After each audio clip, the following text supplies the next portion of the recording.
Good morning from Springfield. Senator Manar here. I'm first going to welcome Breckyn Lyons to the State Senate.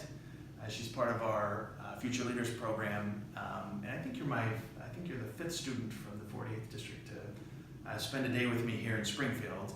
A little bit different of an atmosphere today in Springfield because of the municipal election yesterday. So we're getting started on committee hearings, and Breckyn hasn't been to, I guess, any official duties yet with me, but we just spent some time on the Senate floor with the Rural Electric Cooperative Organization. Has high school students here, actually, hundreds of them. So after this, we're going to head to the Senate floor. We're going to take some votes, and Breckyn's going to be able to see that. So let's talk about you a little bit. You're senior at Springfield High, just a few blocks away. I'm a junior, but yes. Junior, there we Yes. go. There we go. Junior, my apologies.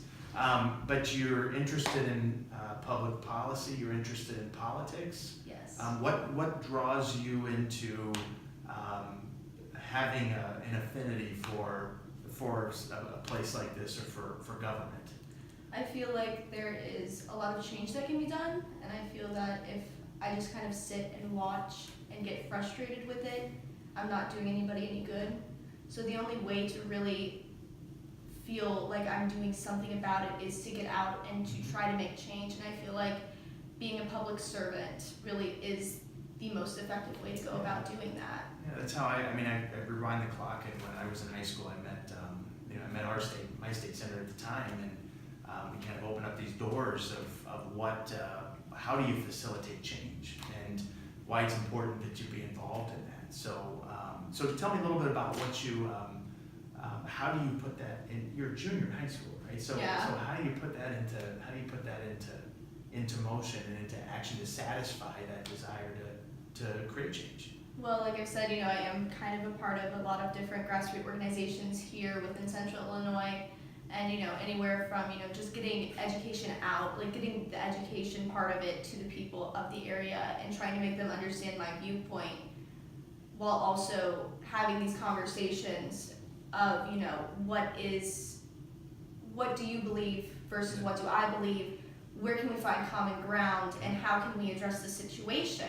Whether that be on, political matters or just everyday things. So one of the groups you're involved in is Students Demand Action, Yes. which you've been involved in for about a year. Correct, yes.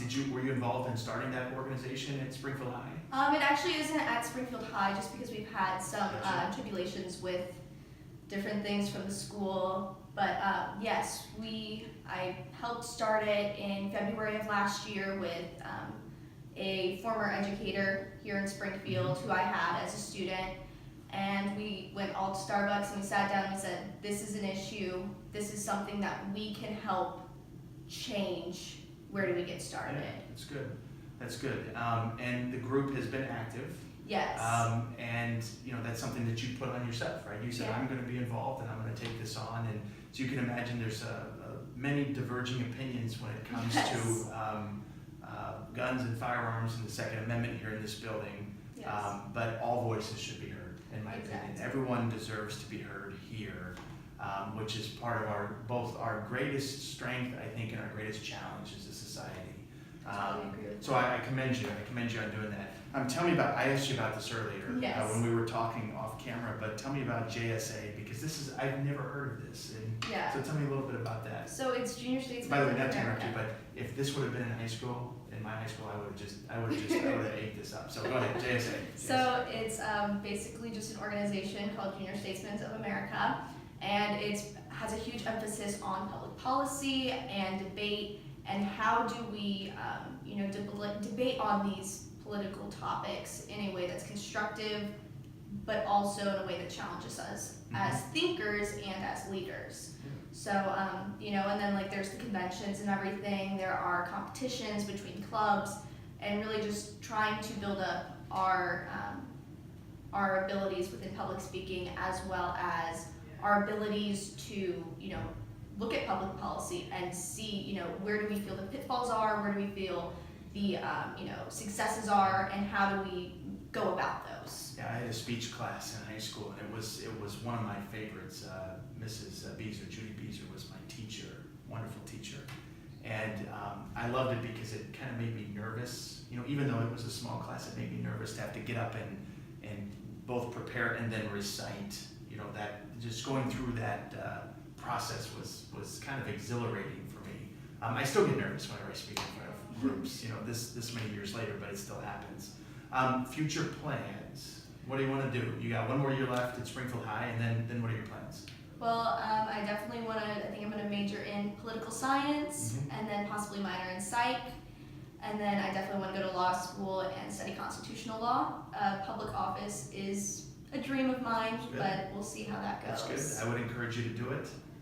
Despite the challenges we have and despite all of the, you know, the things that make up the responsibilities of an elected official, not just on the state level, but even at the local level, it's a big challenge right now.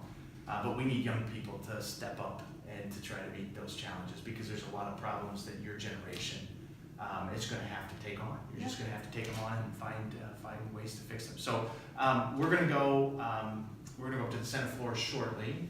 But I'm glad you're here, and I think it's clear you have a bright future ahead of you, and I hope you enjoy your day. Thank you. All right, join us next week. We'll have another student from the 48th district here in the Capitol.